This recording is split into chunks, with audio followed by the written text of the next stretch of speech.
Good morning 9th class. आपका आ, सांवले सपनों की याद पाठ जो है वो अभी इनकम्प्लीट है। आज मैं उसको पूरा कर रही हूँ, ध्यान दीजिएगा बच्चों। तो हमने पढ़ा था कि उनकी मौत जो है वो दूरबीन जो है मौत के पश्चात ही उतारी गई। मतलब वो अपने जीवन में अंतिम क्षणों तक पक्षियों के प्रति समर्पित रही, ये मतलब है इसका। कोई भी चीज़ आ सकती है, ये आपको ध्यान रखना है। अगला, उन जैसा बर्ड वॉचर शायद ही कोई हुआ हो। ठीक है। लेकिन एकांत क्षणों में सालिम अली बिना दूरबीन के भी देखे गए हैं। कभी कभी वो हमेशा दूरबीन लटकाए रहते थे, लेकिन एकांत पलों में बिना दूरबीन के भी वो प्रकृति को अपनी आँखों से निहारते हुए देखे गए थे। दूर क्षितिज तक फैली हुई जमीन और झुके आसमान को छूने वाली उनकी नज़रों में कुछ कुछ वैसा ही जादू था जो प्रकृति को अपने घेरे में बांध लेता है। मतलब उनकी नज़रें प्रकृति को इस तरह से देखती थी कि प्रकृति भी जैसे उनको अप्रिशिएट कर रही हो। हर व्यक्ति प्रकृति को क्यों देखता है बच्चों? अपना आनंद उठाने के लिए, ये तात्पर्य है। और वो प्रकृति को क्यों देखते थे? उसका भला करने के लिए, उसका संरक्षण करने के लिए। तो ये ध्यान दीजिएगा, हमारी नज़रों में और उनकी नज़रों में ये फ़र्क था। हम समझते हैं कि सूरज की रोशनी से हमें क्या मिलेगा, वो सोचते थे कि सूरज की रोशनी को कैसे प्रिजर्व रखा जाता है। तो ये अंतर था उनकी। ठीक है, लिख लीजिएगा जहाँ पर आपको कोई ऐसी बात लगे कि आपके पास नहीं है या आपको याद नहीं हो पाएगी। ठीक है। सालिम अली उन लोगों में थे जो प्रकृति के प्रभाव में आने की बजाय प्रकृति को अपने प्रभाव में लाने के कायल होते हैं। मतलब प्रकृति से सारी दुनिया के लोग प्रकृति से प्रभावित होते हैं। जैसे मान लीजिए मैं हूँ, मुझे गर्मी लगेगी तो मैं गर्मी का वर्णन करूँगी प्रकृति का, सर्दी लगेगी सर्दी का वर्णन, फूल दिखेंगे तो मुझे अपने लिए शोभा दिखेगी, मैं उनका प्रयोग अपने लिए करूँगी। लेकिन वो उनका नज़रिया दूसरा था। वो किसके लिए सोचते थे? प्रकृति के लिए, क्योंकि वो प्रकृति को अपने से प्रभावित करते थे। मतलब प्रकृति का हित करते थे, उसके लिए चिंतन करते थे, सोचते थे। तो ये नज़रिया उनका सबसे भिन्न था। ठीक है। हम गुलाब को क्यों देखते हैं? उसकी खूबसूरती के लिए, उसके कलर के लिए, उसको तोड़ने लेने के लिए, सजाने के लिए, किसी को गिफ्ट देने के लिए। लेकिन अगर वो गुलाब को देखेंगे, मैं एक एग्जांपल दे रही हूँ, तो उसका संरक्षण करने के लिए, इसको कैसे प्रिजर्व किया जा सकता है, इसको कैसे और सुंदर पेड़ में बनाया जा सकता है, या पक्षियों, उनका मतलब फूलों से नहीं था, ये तो मैं एग्जाम्पल दे रही, पक्षियों से था बेटा। तो जैसे हम पक्षियों का संगीत सुनते हैं तो प्रसन्न होते हैं, वो पक्षियों के उस संगीत से उनका अध्ययन करते थे कि उनकी मनःस्थिति इस समय कैसी है, या पक्षी कैसे वातावरण में रहना चाहेंगे, या प्रदूषण का उन पर क्या प्रभाव पड़ेगा। ठीक है। तो इस उनके लिए प्रकृति में हर तरफ एक हंसती खेलती रहस्य भरी दुनिया पसरी थी। यह दुनिया उन्होंने बड़ी मेहनत से अपने लिए गढ़ी थी। तो ये दुनिया सब चीज छोड़ के, जीवन के सारे सुख ऐश आराम छोड़कर उन्होंने ये दुनिया अपने लिए बनाई थी। इसके गढ़ने में उनकी जीवन साथी तहमीना ने काफ़ी मदद पहुंचाई। याद रखिएगा, उनकी जीवन साथी यानी कि उनकी वाइफ का नाम क्या है? तहमीना। तो उसने भी उनको बहुत मदद की, किसी तरह का डिस्टर्ब नहीं किया। तहमीना स्कूल के दिनों में उनकी सहपाठी रही थी। तो स्कूल के दिनों में उनकी वाइफ तहमीना और वो साथ ही पढ़े थे। ठीक है। अपने अगला पैराग्राफ, अपने लंबे रोमांचकारी जीवन में ढेर सारे अनुभवों के मालिक सालिम अली एक दिन केरल की साइलेंट वैली को रेगिस्तानी हवा के झोंकों से बचाने का अनुरोध लेकर चौधरी चरण सिंह से मिले थे। तो केरल में साइलेंट वैली में जो रेगिस्तानी हवाएं हैं वो आ रही थी, जिससे वहाँ पर पक्षी क्या हो रहे थे? मर रहे थे बच्चों, जिससे प्रकृति को नुकसान हो रहा था। तो उनके समय में चौधरी चरण सिंह प्रधानमंत्री थे, जो स्वयं भी एक किसान थे, मिट्टी से जुड़े हुए थे। अक्सर होता क्या है कि जो मंत्री होते हैं या आईएएस होते हैं या बड़े बड़े पदों पर बैठे हुए लोग होते हैं, वो ज़मीनी लोग नहीं होते हैं बच्चों। वो ग्राउंड लेवल से जुड़े नहीं होते, उन्हें ज़मीनी हकीकत, खेती बाड़ी या प्रकृति से कोई लेना देना नहीं होता। वो केवल नीतियाँ बनाते हैं, तो इसीलिए उनकी नीतियाँ बहुत कारगर नहीं होती हैं। तो चौधरी चरण सिंह स्वयं एक किसान थे, तो ये अपनी गुहार लेकर गए कि साइलेंट वैली को बचाना है। ठीक है, रेगिस्तानी हवा के झोंकों से बचाना है ताकि नुकसान न हो। चौधरी साहब गांव की मिट्टी पर पड़ने वाली पानी की पहली बूंद का असर जानने वाले नेता थे। अच्छी तरह देखिएगा, चौधरी साहब खेतों में पानी की बूंद मिट्टी पर पड़ने की असर करने वाले मतलब पूरी खेतीबाड़ी के बारे में जानते थे, गांव की जीवन शैली के बारे में जानते थे, प्रकृति के बारे में जानते थे। पर्यावरण के संभावित खतरों का जो चित्र सालिम अली ने उनके सामने खींचा, उनकी आंखें नम हो गई, भर गई। तो चौधरी चरण सिंह उनकी बात पर यकीन कर पाए, अनुभव कर पाए। ये लेखक ने क्यों लिखा है? क्योंकि कोई व्यक्ति जो गांव की मिट्टी से नहीं जुड़ा है बच्चों, जो नेचर से नहीं जुड़ा है, वो हो सकता है कि इसके बारे में पूरा पूरा न जान पाए या महसूस न कर पाए। ठीक है, मान लीजिए जिसको नेचर से प्रेम नहीं है, चिड़ियों से प्रेम नहीं है, उनकी आवाज़ से प्रेम नहीं है, उसको चिड़ियों के बारे में पढ़ना भी अच्छा नहीं लगेगा। तो चौधरी चरण सिंह उनकी बात को समझ गए और उनकी आंखें नम हो गई। आपको एक एक चीज़ याद करनी पड़ेगी, इंपॉर्टेंट पैराग्राफ है। चौधरी चरण सिंह कौन थे, वो क्या थे, उन्हें सालिम अली की बातें क्यों समझ में आई, उनकी आंखें क्यों नम हो गई? क्योंकि वो वास्तविकता को समझते थे। आज सालिम अली नहीं है। क्यों नहीं है? क्योंकि आज उनकी मृत्यु हो गई है। लेखक उनकी मृत्यु के पश्चात ही ये डायरी लिख रहे हैं। ठीक है, अपने चौधरी साहब भी नहीं है, उनकी भी मृत्यु हो गई है।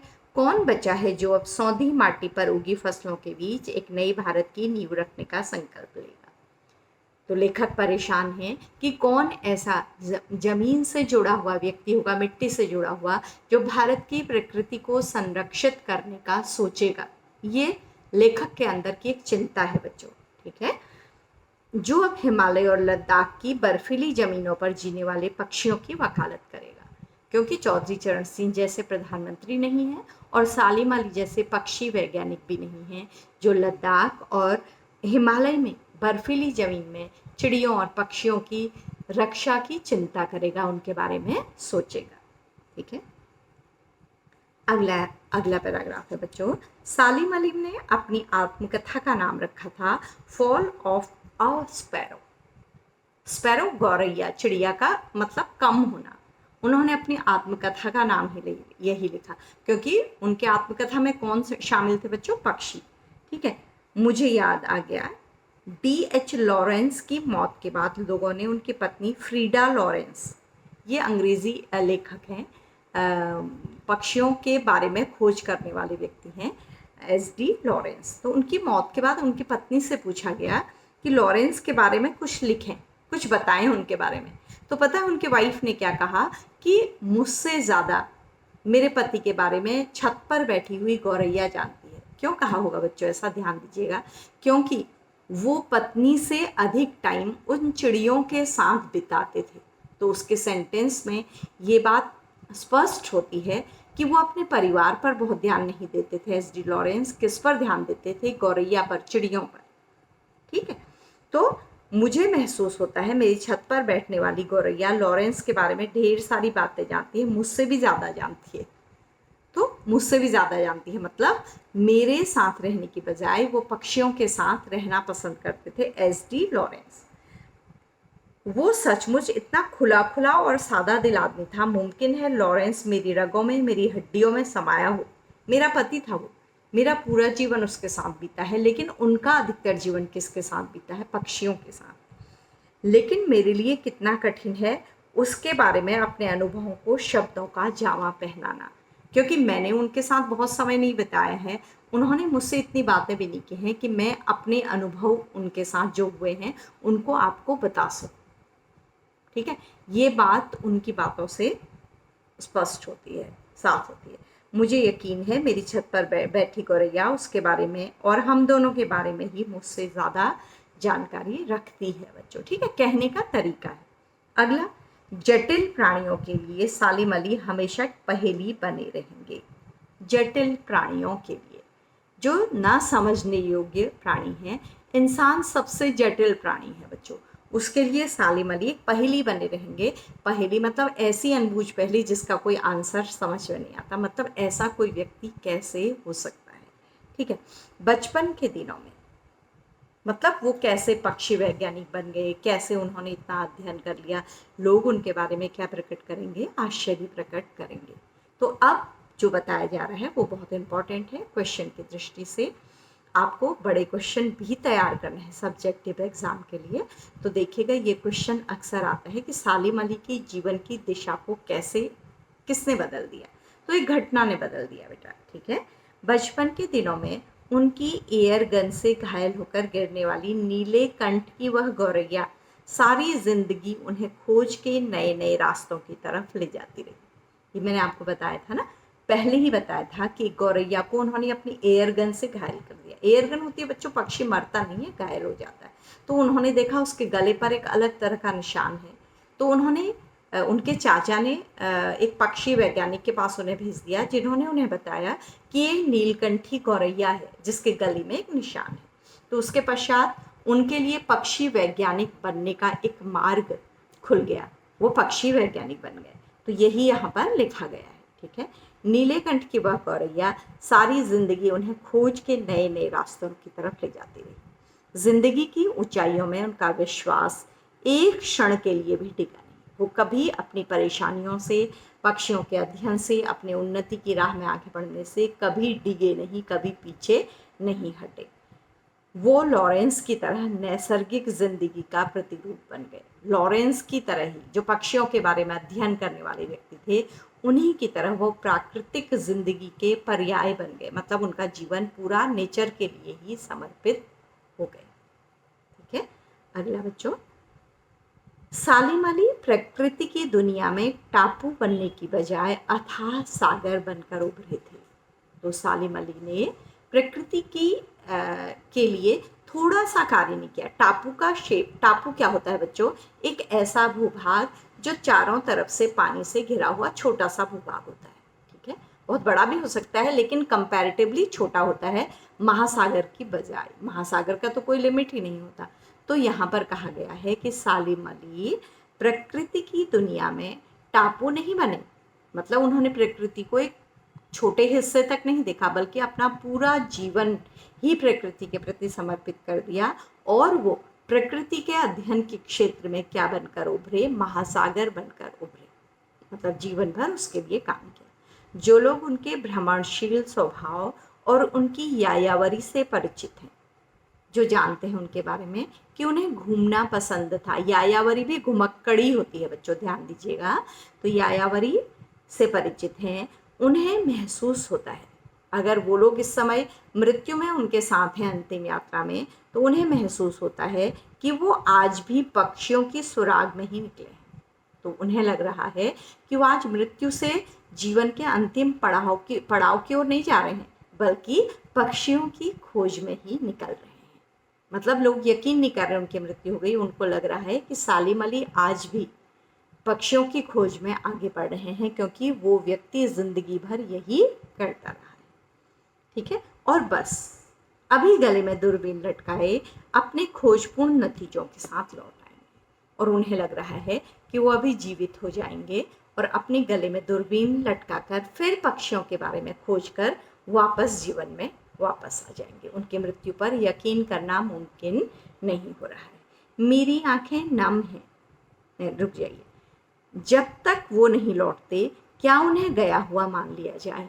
तो लेखक कहते हैं, जब तक वो वास्तव में दूरबीन लगाकर नहीं लौटते हैं तो क्या मान लिया जाए कि वो अब नहीं लौटेंगे, उनकी मृत्यु पर यकीन कर लिया जाए। लेखक भी उनकी मृत्यु से क्या है, परेशान है। लेखक चाहते हैं कि वो शीघ्र ही लौट आए, ठीक है। मेरी आंखें नम हैं, लेखक कह रहे हैं कि मेरी आंखों में आंसू हैं, नम है बच्चों, भीगे हैं। सालिम अली तुम लौटोगे ना। तो लेखक कह रहे हैं कि ये उम्मीद कर रहे हैं कि सालिम अली फिर से लौट आएंगे। बच्चों इस रूप में वो उम्मीद कर रहे हैं कि ऐसे पक्षी वैज्ञानिक बार बार जन्म लें जो पक्षियों के हित में इतने काम कर सकते हैं। तो आप जानते हैं कि ये प्रकृति, दूर दूर तक बिखरे हुए पेड़ पौधे, जीव जंतु, पक्षी इत्यादि हमारे लिए कितने महत्वपूर्ण हैं। तो बच्चों एक एक शब्द, एक एक लाइन, एक एक पैराग्राफ आपको पढ़ना है। दोनों तरीक़ों से पढ़ना है, छोटे क्वेश्चंस के लिए भी और बड़े क्वेश्चंस के लिए भी। तो छोटे क्वेश्चंस मैं भी आपको भेजते रहूँगी, जिनका अभ्यास आपको बराबर करना हो, और जो लिखित काम दिया जाएगा उसको आप अपनी कॉपी में लगातार करते रहेंगे, क्योंकि एक दिन में बैठकर कोई काम नहीं होता। Thank you class, thank you बेटा।